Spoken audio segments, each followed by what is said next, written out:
Assalamualaikum warahmatullahi wabarakatuh. Salam PGMI, berkarya, berbakti, mengabdi, bikin happy. Kami dari kelompok 9 yang beranggotakan 4 orang, yaitu yang pertama ada Lutfia Rahmasari, NIM 2318174. Kemudian Nur Anissa, NIM 2318186. Selanjutnya ada Amelia Zuhra dengan NIM 2318205. Dan yang terakhir Hafidzatur Rizkiyah dengan NIM 2318207. Pada pertemuan kali ini kita akan membahas mengenai pengembangan media pembelajaran tematik. Kami berharap teman-teman di sini bisa mengikuti diskusi dengan baik sehingga kita dapat mencapai tujuan, yaitu memahami pengembangan media pembelajaran tematik. Untuk poin yang pertama yaitu pengertian media pembelajaran.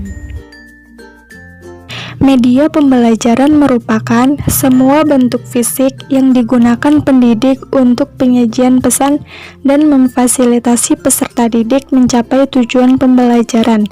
Media pembelajaran dapat berupa bahan yang bersifat tradisional seperti kapur tulis, handout, gambar, slide, OHP, objek langsung, video tab, atau film. Begitu pula dengan bahan dan metode terbaru seperti komputer, DVD, CD-ROM, internet, dan konferensi video interaktif. Pada poin selanjutnya yaitu karakteristik media dan sumber pembelajaran tematik. Adapun kriteria atau karakter yang perlu diperhatikan oleh guru dalam memilih media, antara lain, yang pertama, sesuai dengan tujuan yang ingin dicapai. Media dipilih berdasarkan tujuan pembelajaran yang telah ditetapkan yang secara umum mengacu kepada salah satu atau gabungan dari 2 atau 3 ranah kognitif. Yang kedua, tepat untuk mendukung isi pelajaran yang sifatnya fakta, konsep, prinsip, atau generalisasi. Media yang berbeda, misalnya film dan grafik, memerlukan simbol dan kode yang berbeda, dan oleh karena itu memerlukan proses dan keterampilan mental yang berbeda untuk memahaminya. Yang ketiga, praktis, luas, dan bertahan. Yang keempat, guru terampil menggunakannya. Ini merupakan salah satu kriteria utama. Apapun media itu, guru harus mampu menggunakannya dalam proses pembelajaran. Yang kelima, pengelompokan sasaran. Media yang efektif untuk kelompok besar belum tentu sama efektifnya jika digunakan pada kelompok kecil atau perorangan. Selanjutnya poin C, jenis-jenis media pembelajaran tematik. Yang pertama, media audio. Yang kedua, media audio visual diam. Yang ketiga, media audio visual gerak. Yang keempat, media visual. Yang kelima, media visual gerak. Yang keenam, media visual diam. Yang ketujuh, media cetak. Selanjutnya ada fungsi media pembelajaran tematik. Menurut Haryono, ada 9 fungsi media pembelajaran tematik, yaitu 1. Menangani keterbatasan pengetahuan yang dimiliki oleh siswa. Yang kedua, mendapatkan rekaan jelas pada benda yang sulit untuk diamati secara langsung.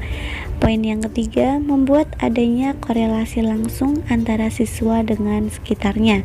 Yang keempat, mewujudkan kesamaan dengan pengamatan. Yang kelima, menanamkan persepsi dasar yang benar, konkret, dan nyata.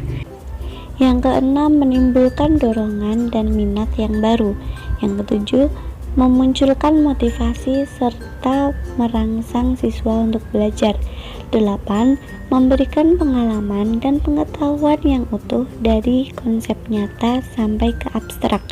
Yang terakhir, mempermudah siswa untuk membandingkan, mengamati, mendeskripsikan suatu benda. Poin selanjutnya, pemilihan media pembelajaran tematik. Untuk memilih media pembelajaran tematik, ada beberapa poin yang harus diperhatikan. Yang pertama, ada kesesuaian dengan tujuan.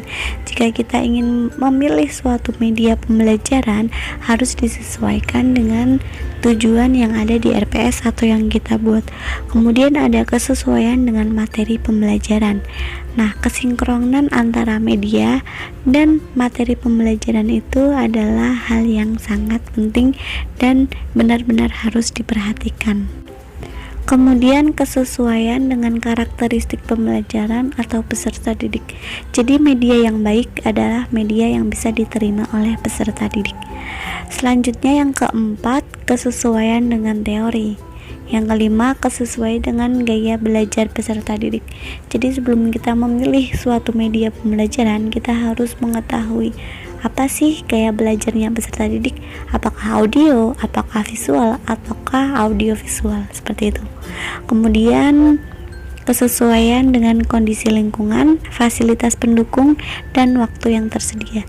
Nah, biasanya kalau kita mengajar itu kan keterbatasan waktu ya, ada 1 jam pelajaran, ada 2 jam pelajaran, seperti itu. Jadi media yang kita pilih harusnya sesuai dengan waktu biar efisien, tidak membuang-buang waktu, dan tujuan pembelajaran itu tersampaikan dengan baik kepada peserta didik. Demikian presentasi dari kelompok 9.